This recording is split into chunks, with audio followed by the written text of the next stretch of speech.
BRS के सरबराह व साबिक वज़ीर आला के चंद्रशेखर राव ने कहा कि साबिक स्पीकर पोचाराम श्रीनिवास रेड्डी की पार्टी की तब्दीली को ज्यादा संजीदगी से लेने की जरूरत नहीं है।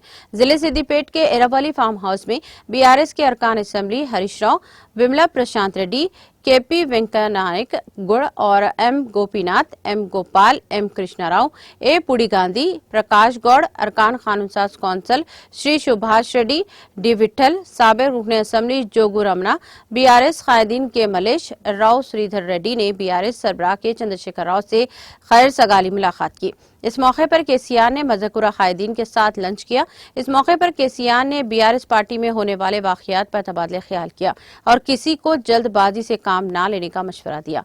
केसीआर ने याद दिलाया कि वाईएसआर के दौरे हुकूमत में भी इसी तरह की पेशरफत हुई थी, लेकिन हम खौफजदा नहीं थे। उन्होंने कहा कि साबिक स्पीकर पोचाराम श्रीनिवास रेड्डी की जानिब से पार्टी की तब्दीली पर ज्यादा तवज्जो देने की जरूरत नहीं।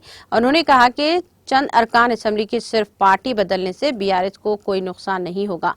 उन्होंने वाजे किया कि कल यानी 26 जून से अरकान असेंबली अरकान कानून साज कौंसिल से मुलाकात होगी। उन्होंने रेवंत रेड्डी पर इल्जाम लगाया कि वह आवाम से किए गए वादों को अमली जामा पहनाने में नाकाम रहे हैं। उन्होंने कहा कि रियासत में अमन व अमान को पूरी तरह नुकसान पहुंचाया गया है। उन्होंने कहा कि मुस्तकबिल में हमारे अच्छे दिन जरूर आएंगे।